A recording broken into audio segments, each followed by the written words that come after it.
A partir de agora, começa o programa Dr. Vinícius Responde, sua revista eletrônica sobre saúde e bem-estar. Dr. Vinícius Responde. Olá, meu amigo, olá, minha amiga, como vai? Tudo bem? Mais um programa Dr. Vinícius Responde. E hoje vamos atender ao pedido da Bianca, que pergunta sobre o perfil psicológico da madrasta da Branca de Neve. Bom, todos os que simpatizam com as ideias psicanalíticas, como por exemplo de Jung, cedo aprendem a compreender a importância de mitos, contos de fadas, histórias atemporais, passadas através de gerações, compostas por uma série de mitologemas, vamos chamar assim, ou partes simbólicas que podem realmente constituir toda essa história. Mas essa história da Disney, ela é um clássico. E aí então nós podemos entender um pouco de vários perfis psicológicos de pessoas. Eu sempre falo nos meus programas que ser terapeuta não é uma coisa tão difícil. As pessoas, elas são muito parecidas. E aí então a gente consegue, de alguma maneira, fazendo análise, quem vai fazer análise não está só se analisando, está analisando o perfil psicológico de todas as pessoas que estão envolvidas nesse processo. E aí então, partindo desse princípio, lembrando um pouco da história da Branca de Neve, a história da princesa órfã, que tem ali a sua madrasta, que na verdade é uma feiticeira, e aí tem toda uma questão, né, de ser bela, né, a coisa da beleza da bruxa, da madrasta, né, se mostra ali, né, implacável no sentido de achar-se melhor do que talvez a mais bela de todas as criaturas. E aí a gente não consegue entender o porquê deste comportamento, né, tão hostil em relação a, por exemplo, a sua concorrente ali, no caso, a Branca de Neve.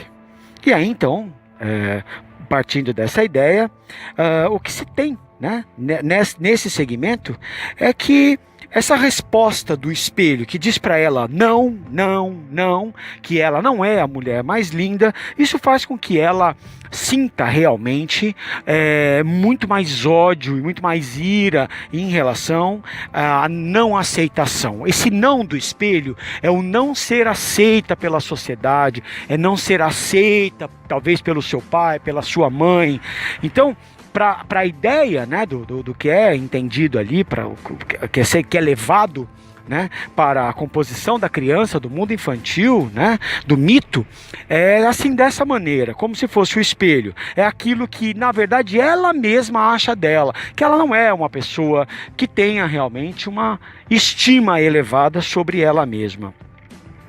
E aí, então, a sua questão, né, é que a Branca de Neve nunca ocupe, né, este lugar. Na verdade, a Branca de Neve seria o seu algoz, no sentido da Branca de Neve ser todo o contexto, né, aquilo que está em todo o seu entorno, né, simbolizando as pessoas, trazendo isso para a nossa vida real, né, para a madrasta. Ela olha, né, ali no conto, né, a Branca de Neve, mas na verdade na vida real nada mais é que nós estamos falando de uma pessoa que não se gosta, que se julga má e que não se sente aceita. E aí então, relembrando um pouco, né, ela nunca se ocupa da Branca de Neve, a menina, ela não está entre os seus interesses, por isso a pequena, ela cresce e desenvolve relativamente bem, tornando-se uma jovem de atributos físicos capazes de competir com os da madrasta, né? Aí tudo muda no dia em que o espelho revela à feiticeira que a sua enteada era a mais bela. O mundo desaba e aí começa todo um processo implacável de perseguição que tem por objetivo a morte da princesa. Não há dúvida nenhuma, gente, de que a rainha representa um aspecto do arquétipo materno.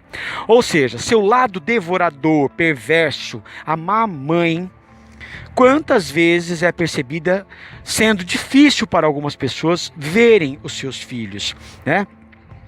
filhos, ou mesmo, vamos pensar em subalternos, alunos, enfim, pessoas que crescem, real ou simbolicamente, diante de seus olhos ou sob a sua supervisão, tornando-se fortes e belos, inteligentes, independentes, suficientes para ameaçarem o estado de coisas com quem estão acostumados. Vocês estão entendendo aonde é que entra a questão do conto, né? Na verdade, toda essa criação inconsciente, nós estamos falando do dia a dia, nós estamos falando do seu chefe, nós estamos falando do pai invejoso, da mãe invejosa, não necessariamente só a madrasta, né? Então, as saídas para alguns é matar, ou seja, a pessoa, ela tenta desqualificar, desencorajar, diminuir, enfim, qualquer medida que enfraqueça aquele que busca a sua autonomia, seu lugar de adulto. E aí então preste muita atenção, porque isto também acontece junto dos seus familiares, né? Branca de Neve, ela se torna uma pessoa, né, que surpreende aos olhos, né, daquela que se sente diminuída. E aí você pode perceber pessoas que elas querem ser mais bonitas que as outras, se preocupam muito com a aparência, se preocupam muito com o carro que vai ter. Essa pessoa, na verdade, ela está desqualificada, ela já se desqualificou, né? Ela não se sente, como já disse, amada, querida, preferida, e aí então ela precisa estar realmente muito em ordem, muito dentro de um padrão onde ela possa de fato se transformar numa pessoa que talvez seja bem reconhecida pela sociedade, porque na verdade ela não se aceita. A rainha nos fala do quanto é difícil estar no lugar do antigo, que precisa ceder ao espaço do novo, o quanto por vezes nós nos agarramos a posições que julgamos serem tão importantes que levam a querer possuir, né, como um troféu, o coração de quem ousa viver a vida de uma forma que não foi a que foi planejada, né? Então, aqui fica essa resposta aí para a Bianca, né?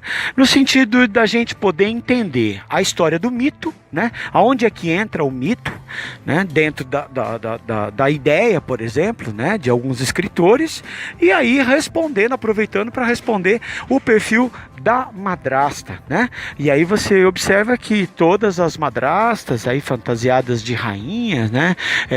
Metade bruxa, né?